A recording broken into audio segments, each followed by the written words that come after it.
Hello everyone, welcome to my YouTube channel Wisdom IQ. In this video, I will discuss a very important topic, seaports of India, and I will cover this topic in two parts, and it is the part 1 of my lecture. So let's start. And before knowing about the seaports of India, we have to know about the coastline of India. So you can see India is surrounded by sea from the three sides, and it has a very long coastline. Here we have Bay of Bengal, here we have Arabian Sea, and here we have Indian Ocean. And Indian coastline, it touches the 9 states: Gujarat, Maharashtra, Goa, Karnataka, Kerala, Tamil Nadu, Andhra Pradesh, Odisha, West Bengal, and 2 union territories, Daman and Diu and Puducherry. And the coastline begins with Gulf of Kutch in Gujarat, and it ends in West Bengal at Sundarbans. Sundarban Delta, is the largest mangrove forest in the world. And Gujarat has the longest coastline, and Andhra Pradesh has the second largest coastline, and West Bengal has the smallest coastline. So I think that's enough regarding India's coastline. Now you can see here I have marked all the major seaports of India on this map. If you revise through this map, things will get into your subconscious mind and you will be able to remember for a longer period of time. So revise through this map. And there are 13 major ports in India, and in West Bengal you have Haldia port and Kolkata port.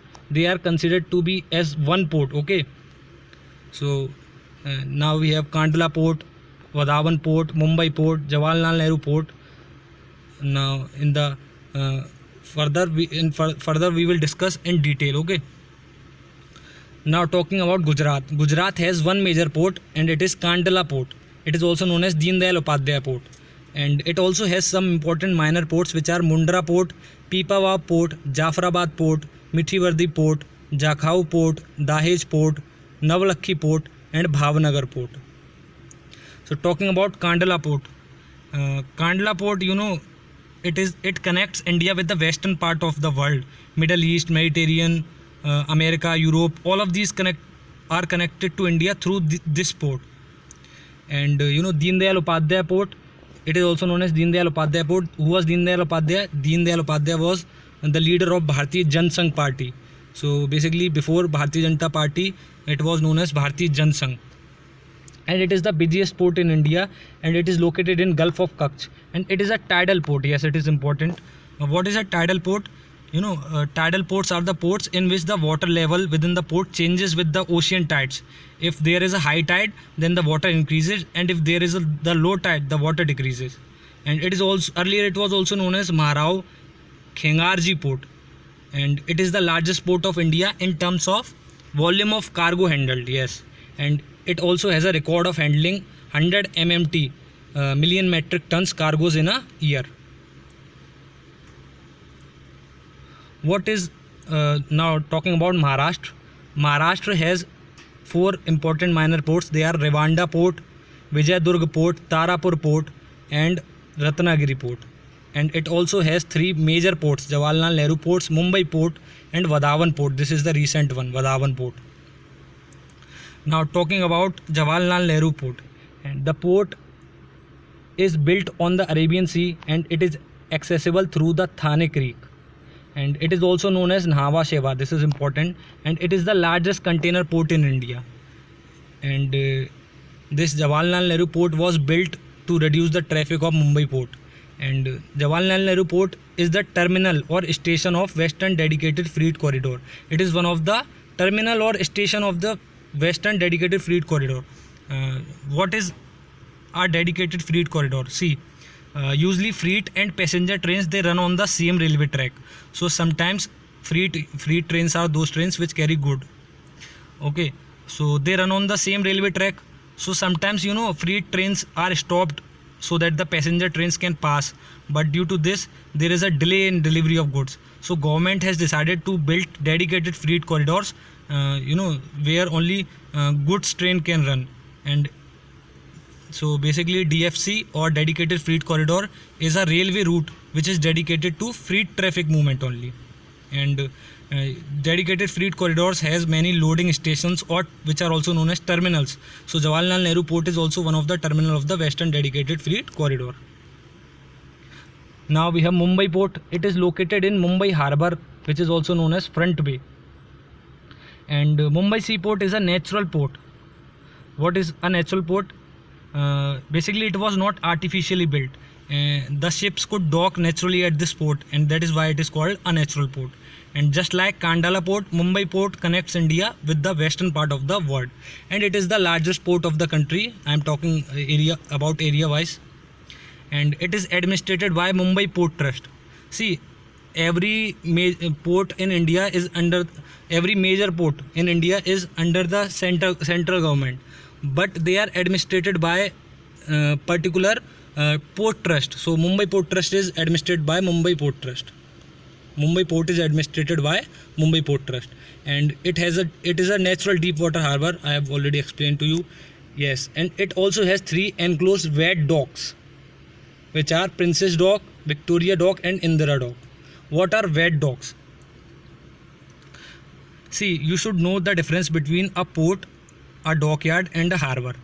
Port is the location on which port is the location on the sea coast that can be used to load and unload cargo, and dockyard is an area for repairing and maintaining ships, and harbor is an area where the boat and the ships can seek shelter.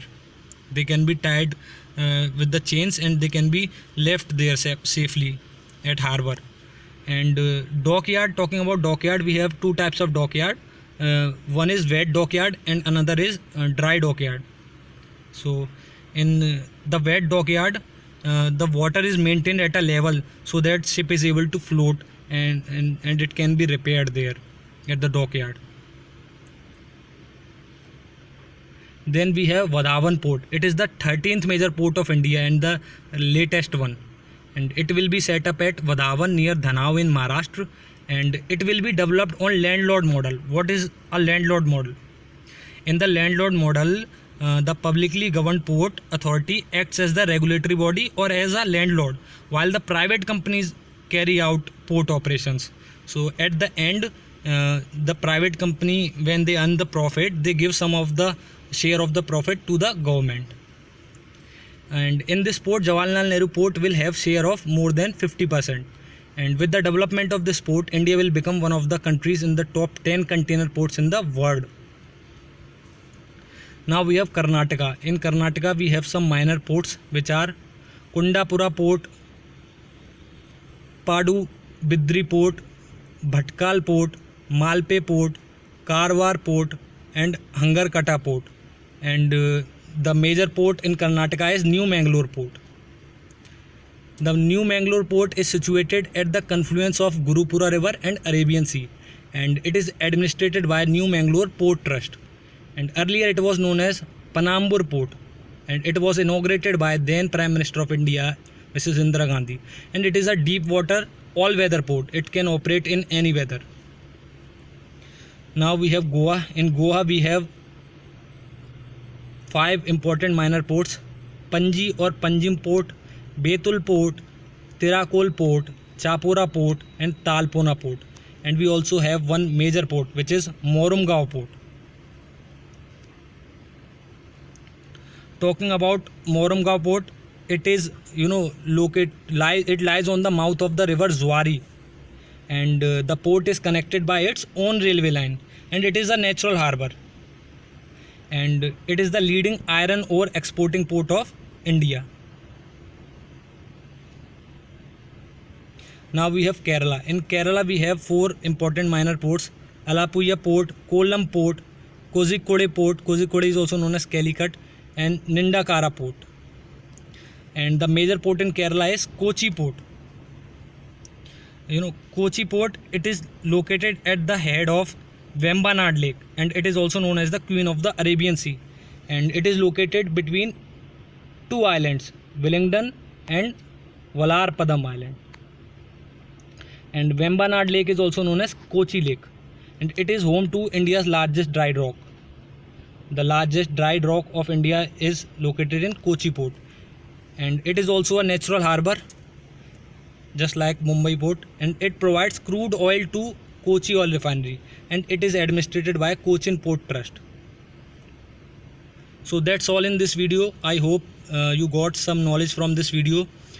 If this video was helpful for you, then please hit the like button and share my video, and don't forget to subscribe my channel.